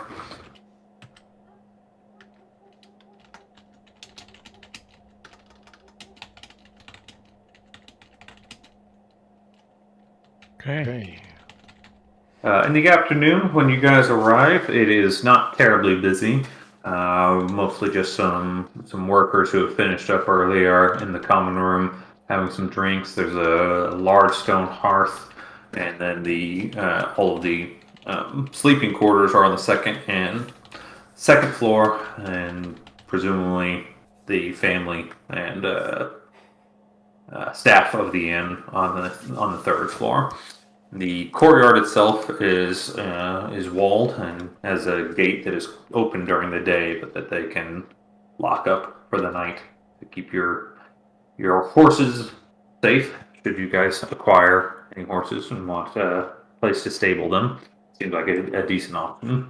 But yeah, you go in and are greeted by the innkeeper, and he welcomes you to the Hooded Falcon. Will you be looking for accommodations soon? And miss. Yes. I don't know. Fellas, do we want separate rooms or one common room? Common room's been working out pretty good for us so far, so let's just go with that. Algasa is female, by the way. So she has a problem with it? No, I didn't say that. She's a reaver and used to spending time on a boat with a bunch of men, so she can make it work for sure. I say to the guy, it depends. We're looking for information about the irons, and if you have that, then you have our gold, and we'll stay here. Well, what do you know about the place? The Irons. I've lived here many years. My wife and I opened our inn here some decades ago. But Seek a priest of what do you say to some whiskey? Zoquatha? Aqua. Some whiskey? Is that what he asked? He offers you some whiskey. Black and Waka? Yeah, I'll take some whiskey. All right. I'll pour you some and say that's 5 silver for the pour. How many pours are in the bottle? I mean, a dram. What do you get out of a bottle? 10 pours? I'm just curious. I don't know. What would that be? 5 gold? Get the bottle. About 17. 17 gold. Shit. 17 All right, so I won't mention anything about anybody else. Oh, 17 pours, so that's even more.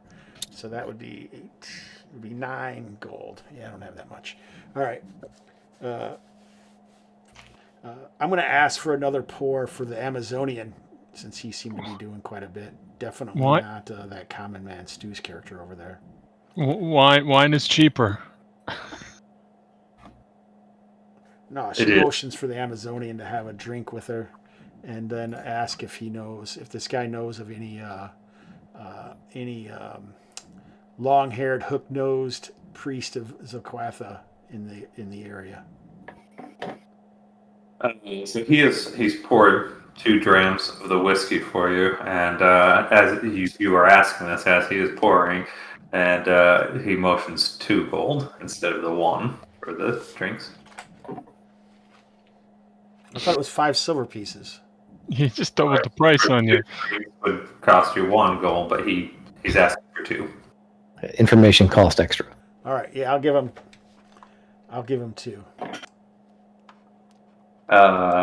He says That he doesn't like Amazonians. could be out there. He says he knows of a priest in the neighborhood. Takes up in the 4 corners.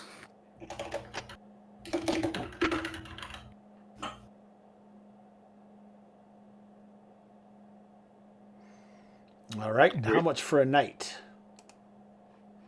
In the common room? Yeah. That'll be a silver piece a person.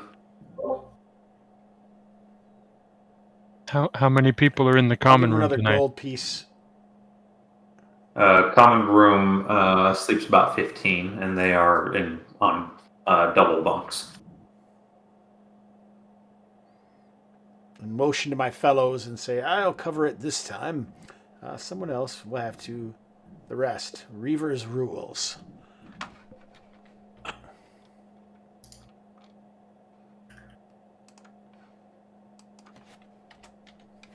Where are the 4 corners?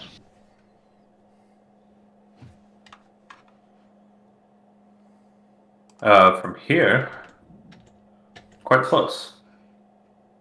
If you just head down this side street, kind of curves around into an alley called Rat's Alley, and you'll see there's a half dozen warehouses that kind of make a bit of a box. They have a gate to enter into the inner courtyard of them. People call that whole district there the 4 corners. Not district, but that cluster of buildings. They are all owned and operated by the same people. Who's the owner? I couldn't tell you. You don't know, or I don't know. I'll put a silver piece on the table and start shoving it towards him. He shrugs and says, "Yeah, there's some kind of merchant's operation that works out of there." Ulfan's gonna look around, see if anyone's like eavesdropping while we are talking with the innkeeper. Or like, it's pretty quiet in here currently, so you guys are kind of up at the bar talking to him. There's a few laborers sitting over at the tables, but other than giving you guys a casual glance, you guys are, armor and weapons and, some blood on you and stuff. They're not like sliding up or anything. got it.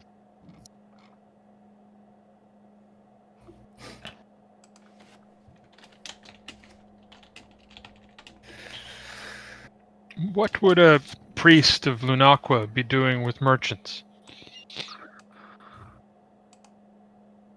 Gonna say what they're doing. They're a fairly private operation in there.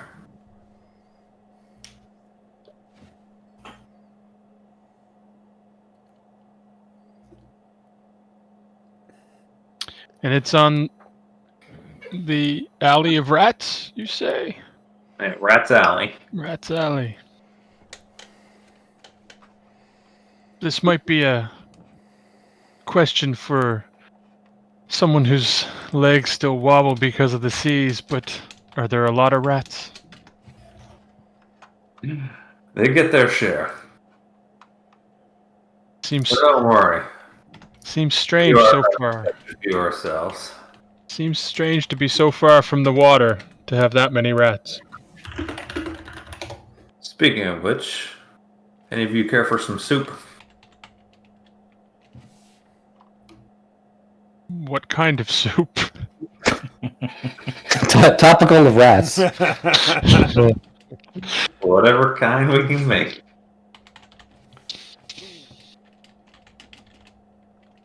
What is the soup of the day? Yesterday's soup reheated.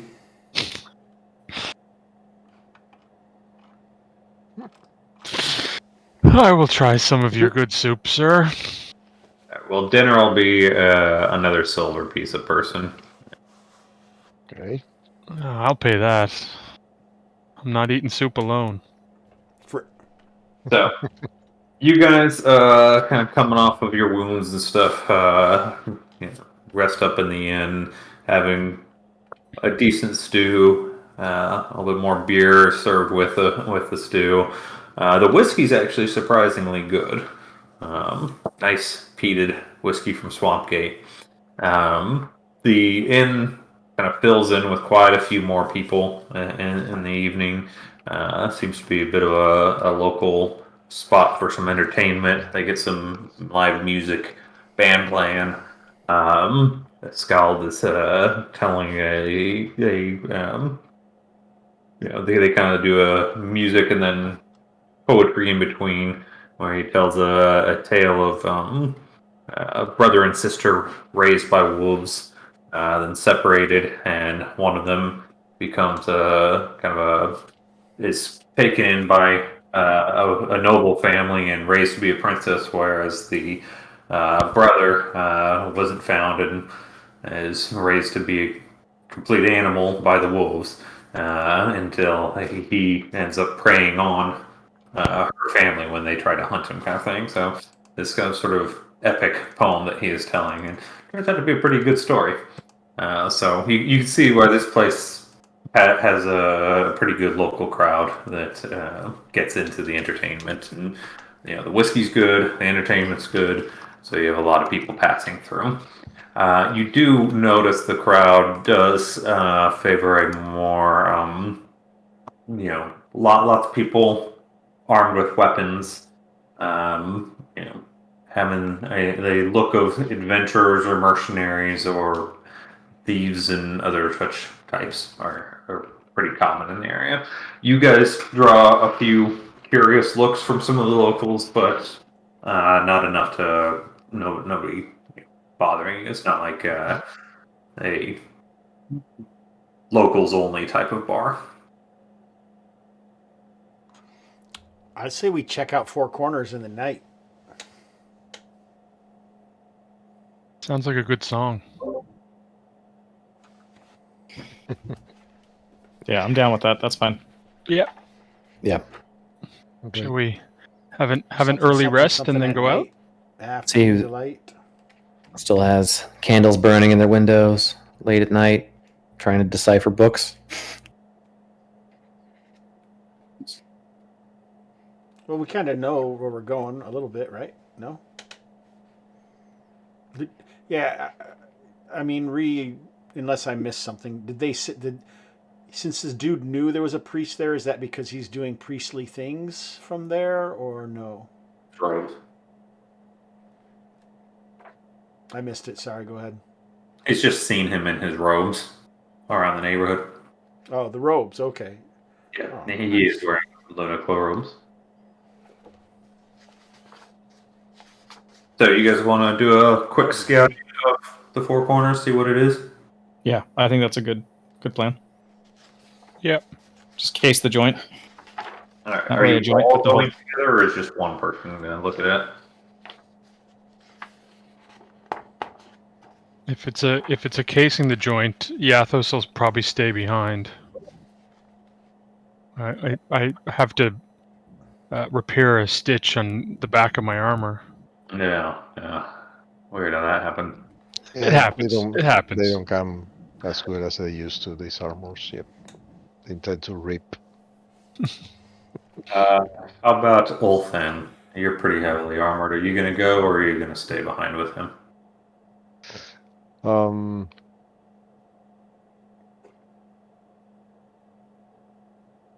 Yeah. Probably. I think the rest of us are all skilled Yeah. at subterfuge. Yeah, we've got a liner, layer minus, and a scout. So Yeah, probably stay behind. Yep. Yeah. okay. Unless no one wants to split. I'll happily go if you don't want to split. Or maybe we can follow Five, at a so- distance, and so we can rush if Far they. away at all. I was just kind of assuming you guys were going to walk the alley and see what It's just the a terrain. residential neighborhood. What could go wrong? Okay, so Rat's Alley is it's kind of a loop that runs around the back sides of some other shops, and is literally a half dozen buildings that form a square that has a single entrance in between them. You make your way around, and how big are these buildings? Yeah. They're all mostly two-story buildings. It looks like one is only a single floor, but circling around, kind of, you face this gate that is in between, which is just a wood, like double swinging gate, but a good 12 feet high, that leads into the courtyard in between these buildings, and that is currently closed. There's no lantern, no night watchman that you can see, so they don't apparently expect business at night. But it looks like there's a house. A warehouse. Passing on, there's actually a glass shop that does have a door outward, not into the courtyard, but it's a business that you guys could visit during the day, probably. Then continuing to circle around, another warehouse. Another large warehouse that kind of fills that, and then lastly, what seems to be a large dog kennel or stable or something. Again, facing inward. So the only public business you see here is the glass shop, and one of the buildings being a private residence, the other is all warehouses that probably have entrances from the inner courtyard.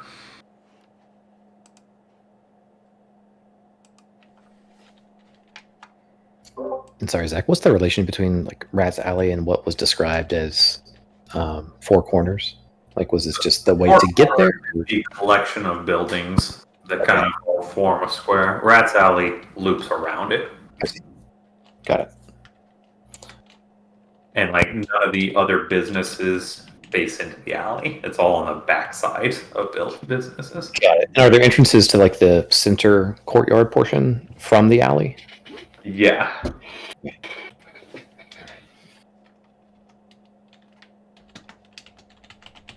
But it's closed. You said the gate's closed because we're not expecting business. It's closed. There's no light. There's no night watchman. So apparently they don't normally have night deliveries.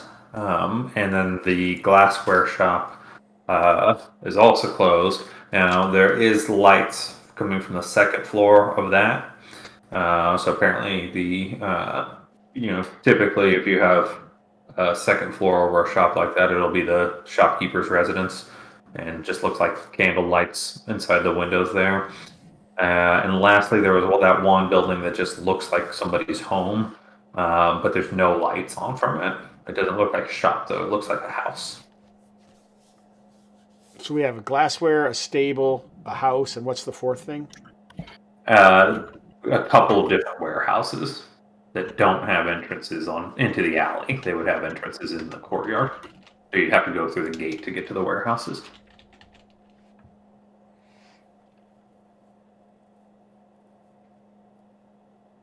Do they have any windows? Not the warehouses. There are windows to the glass shop and to the private residence. Private house. Are the four corner, do they touch each other? Yeah, that's why you get this courtyard in between them. Is Inner because, courtyard? Yeah.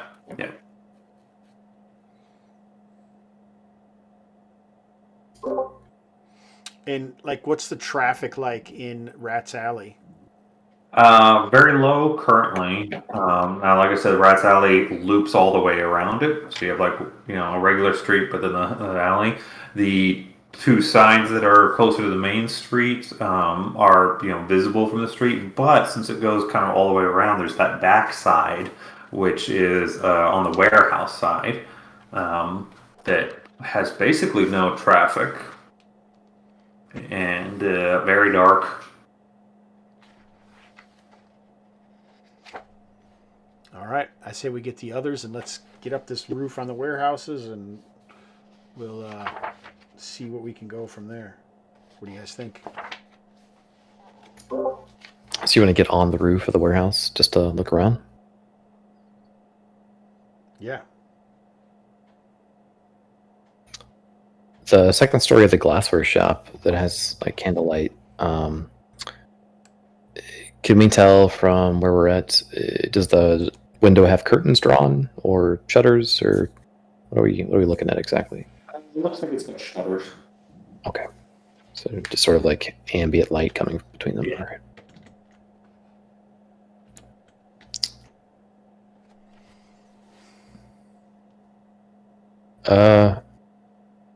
All right. Yeah, if you want to get on the roof, we could do that. How difficult is the climb? So the warehouse portion on the back that I assume you would want to climb up is almost like it's 2 levels. So there's a part of the roof that is about 10 feet up that you could climb up onto, and then there's the second level of it that might be like offices above the warehouse or something.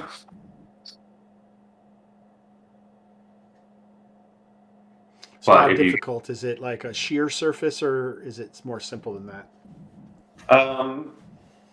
For any of our thiefly types, no roll necessary. You would be able to climb up that without a roll. Guys in armor would need some help getting up, but it's 10 feet up. Not a big way to go to get to that first level up. So, do you guys want to return to the Hooded I Falcon have and rope. see your friends there? Yeah, I have rope also. Yeah, Yeah, I think we'd let's- want to grab everybody. Let's send one guy back where 2 stay here to keep eyes and see if anything changes at that period of time, but send one guy back to get it.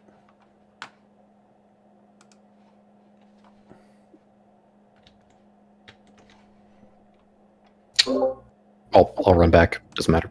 It's fine.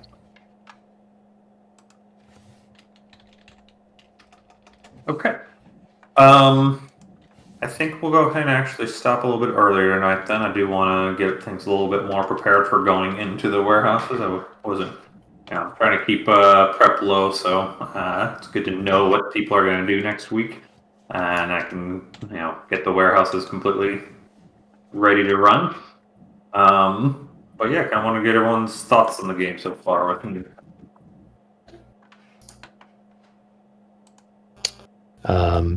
I'll chime in. I thought it was a strong start. Like I thought the pacing was good. I liked kind of being just thrown into an event. There was somewhat high energy. Got us to do some stuff a little bit different than maybe entering a new campaign where kind of everyone's thrown together, but everyone has the expectation of assuming we're gonna all work together and do a thing. But like anyway, I thought like the arena was a cool setup without like a lot of premise or a job is thrown at you with a bunch of discussion first. It was just kind of a nice way to start. Start this off with just here's some combat going on. You guys have to fight together. So I thought that the arena would be a good way to do that and give you guys kind of a common enemy.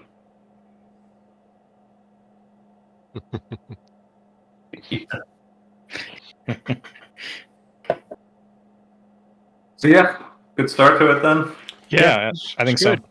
I Yep. think I would have to say that sometimes it feels like it's a little slower without having visual representation of some stuff. Like you had to explain, like even like the 4 corners. It seemed like multiple people had to ask like the same thing over and over. I don't know if that's because we weren't paying as close attention as we had to, and maybe we'll get better at parsing that information.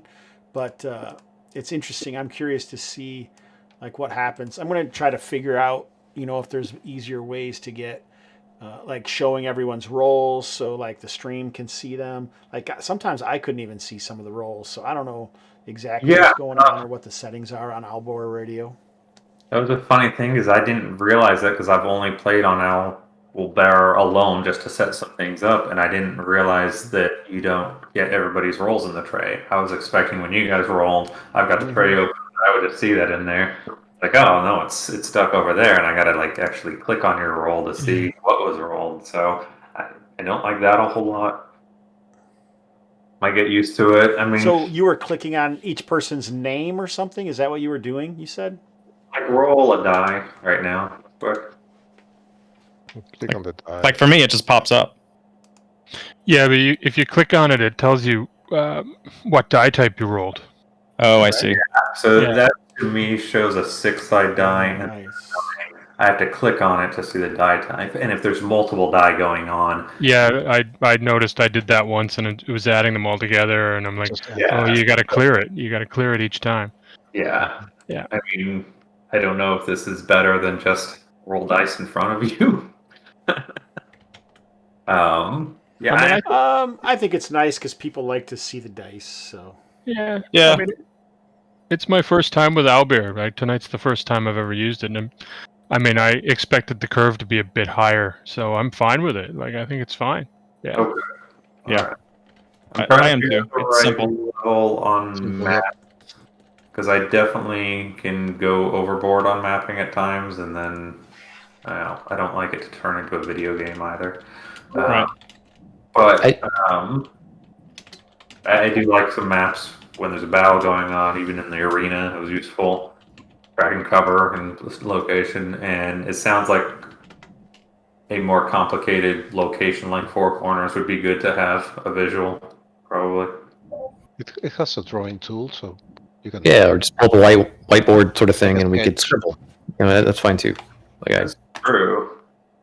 Maybe we can just grab this guy and yeah, I mean, I might have to play around with this and see what we could do for that. Because be like, all right, so you got stables, you got a house, warehouse, glasskeeper's thing. Or, basically this is what we were going for, and then I could just point to things. So Sure. yeah, I could try to do a little bit more just on the that's fly. perfect. Yeah, that works. That was fast. Yeah. Yeah. So your alley goes around the back like that, whereas Main Street is down here. So yeah, that's our Four Corners gate there. Yeah, it works. Good easy enough. Yep. All right, yeah. But again, for stuff that's going to be a little more detailed, and I know that there's going to be a big fight, I'll try to throw together other maps, which can be useful. But I also attribute any slowness just we're a new group, and for me, I mean, I played Hyperborea before, but it's also not something I've been playing just recently, so it's also a little bit of getting back in the swing of things. I'm having to reset my brain from BX because I've been running so much. Yeah, Zach mentioned like phases during combat. I'm like, where's that page? I gotta go see that. Didn't they get rid of phases in this one? They did. But I need to get my hand on third edition then. I don't know. I've only got the 2E PDF. I'll get third. It's a beautiful book. I recommend it. Yeah, I've got my leathers on the way. I actually got a standard print of the players as well to go with it, so it should be soon. Yeah, supply chain, yay. Yeah, I mean it sucks too because I went through one time and looked at all of Jeff's Kickstarters, what his track record was on like his initial prediction and when he delivered, and he has one of the best track records before this Kickstarter. That like even if something was 7 months out, he was almost always just exactly dead on with when he was delivering things, and so I know he hated to have to not fulfill when he expected to on this one. So. Yeah, it's been a long time, eh? The leatherettes have been really long time. It was all supposed to come out almost a year ago now. Like Yeah. November or December, so yeah. It happens. It's out of his control. It's tough. It is tough. Yeah. But people got their PDFs and they've had now the standard prints for a little bit, so people are playing the game. That's what matters. Yep. All right. I didn't see Azirius 19 was here. You done? I'll do a little thing to get everybody out. So we're going to give something away during this game. We'll draw, I don't know if it's next session or not. We're going to give away Doug Kovac's Hobonomicon game, Inferno Road, Plague Edition. So it's presented by the Hobonomicon, which is like James McGeorge and some other DCC type folks. This is brand new. I have a super old one, but I just got this at Gamehole, and I got it for someone else, but then he didn't realize I got it, so he bought his own, and then he actually said to give this away. So this is from Boxcar Vampire on the Gaming and BS Discord. So it's a, I actually don't know what it is. I haven't opened it. Well, Robert, why don't you say what it is, because you played Inferno Road at Gamehole. Right. It's a bunch of tables, and I guess there's some rules in there. I mean, anybody's ever played Doug's games? Doug's games are very I don't know how to describe them. They're chaotic, and they're kind of they're loose on DCC type rules, but there are a bunch of tables in there, and explains the basic way to run Inferno Road, and then part of Inferno Road works through a spinner. So what comes in there is this fold out sheet, and you're supposed to, I don't know if he gives instructions on that, but you're supposed to like get a spinner and put a spinner either on top of it or poke a hole through it, and then part of the mechanic is you basically just flicking that spinner, and that's going to determine you start out as a grub. So the whole basic premise of this idea is that you're in hell. You're a grub. You're on this. It's like Mad Max and hell, right? In hell, right? So you're on this highway, and you're traveling down this highway, and there are all these kind of like crazy vehicles, and you just get plopped down randomly into one of these vehicles, and you're trying to eat souls, and every time you eat a soul, you transform into like a demon, and then you get additional sort of powers. So if you want to think about like classes, it's those demons that you become, and then you can get reverted back down to a grub, and so forth. So you can keep gaining powers by eating more souls, and you can get knocked back down by getting killed, and then you become a grub, and then you have to work your way back up. Yeah, Doug's got some weird So names. all that and more in this zine. So if you post a message in the Twitch chat or the chat on the YouTube, you are put into the drawing. And we got lots of stuff to give away. It won't be an issue, so we'll try to give something away. Maybe session 3 or 4. Otherwise, maybe I'll do another short something on the YouTube channel and on Twitch, opening this up, and we'll do like a little review of it or something. Otherwise, does anybody else have anything to say? Peter, did you say anything about the game? Did you want to? Good time. Thanks, Zach. Good game with you again, Peter. Anybody else? Yeah, looking All right, I'm forward hitting the to music. the next y'all. game.